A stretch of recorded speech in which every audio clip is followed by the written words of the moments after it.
Duncan. Thank you, Mr. Chairman, and thank you for calling this hearing. You know, I've been here a long time, and I've served on 4 different committees, and I've been in hearings on everything that you can imagine, and I don't think I've ever heard a kinder, sweeter tribute from one witness to another than Dr. Beckerly just did for Mrs. Carr. I think that's really, really wonderful, and I can't top it. I can tell you, I wouldn't even try. But I will say this. You know, I'm so sorry because we all have so many meetings, and I really am sorry that I couldn't get here for all of your testimony. I'm glad I've heard what I've heard so far, but I have 4 grown children and now 9 little grandchildren, all in Knoxville, and I have. And I'm wrapped up in all of them, but I've got a little grandson who's just a little bit, he turned 4 in February. So, and I'm really wrapped up in that little boy. Saturday, I got to go to his first T-ball practice. And you know, I've always heard it said that the worst thing that can happen to you is to outlive one of your children. And I don't have any question about that. And you know, thinking about that, I understand that your little son would have been, or was 4 or so when he passed away. So I'm so sorry. I can tell you this. Several years ago, I was the first one to co-sponsor a bill to give the NIH a 100% increase in funding over a 5-year period. Over a 5-year period, 20% a year, which I wouldn't have done that for any other agency because you know, I'm a conservative Republican. I voted to cut about everything up here. But because, you know, we've got a $20 trillion debt, and there was an article in the paper yesterday that said it's going to be $91 trillion by the official government estimate in 30 years. I mean, you know, if we sit around and we let that happen, we're going to destroy the country. I mean, basically, what we'll do, we'll just be printing so much money that it'll just everything. They've tried that every country in the world, and it hasn't worked any place yet. But I can tell you, I very much favor medical research, and I appreciate the work that you all are doing. I do have to say this, though. You know, everybody in the country wants us to give them money for medical research, so we've got to try to figure out as best we can on where we get the most bang for the buck or where we're making the most progress. And I'd like to know. You know, I go every year. I've gone every year for the Susan Komen Race for the Cure. You know, and the women. I'd say one reason I go. That's the biggest turnout of all beautiful women, of thousands and thousands in Knoxville.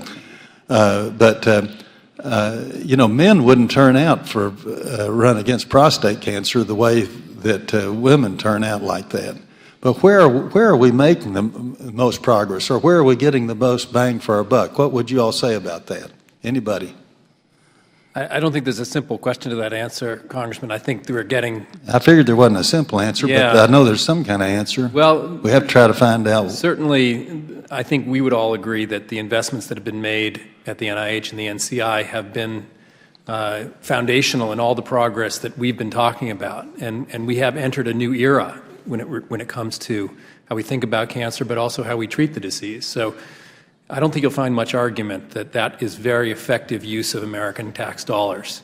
The foundations that you've described and that Mrs. Carr has started contribute. They are a meaningful piece, but actually a relatively small piece. And so the bulk of the support that takes place in universities and government laboratories comes from the NIH. And I think the progress that we've made against cancer and other diseases really speaks for itself. Yes, ma'am.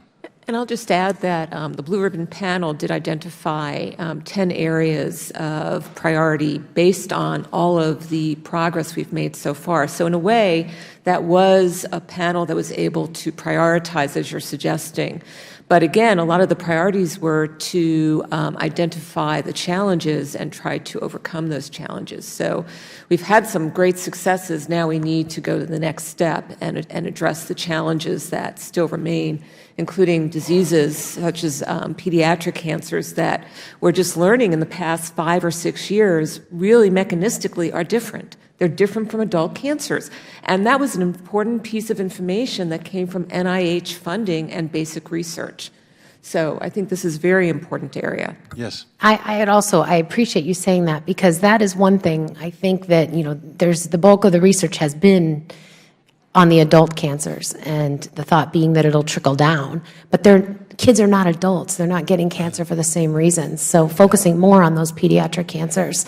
Not that there aren't, I agree, there are some that there's overlap. I understand that. But these kids are not adults. And the trickle-up approach is where I'm thinking it might make more sense.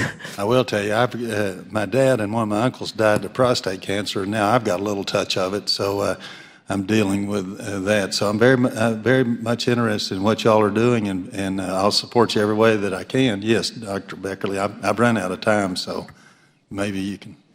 Have I run out of time? Say something quickly. Okay.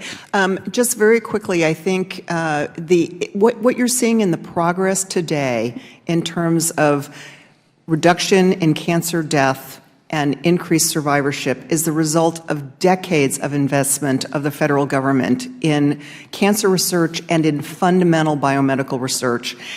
A lot of the research that has led to the cures that we have today and our knowledge about how to prevent cancer has come from basic discovery science based on people following their curiosity and discovering new things about how cells work that only later did we appreciate are really critical for tackling the cancer problem. My lab started out working on a protein in chicken gizzards, and now I'm working in Ewing sarcoma. So, just one example, but it's really the fundamental science that has led to the discoveries and the cures that we have today. All right, thank you. Thank the gentleman. Now recognize the gentlewoman from Illinois.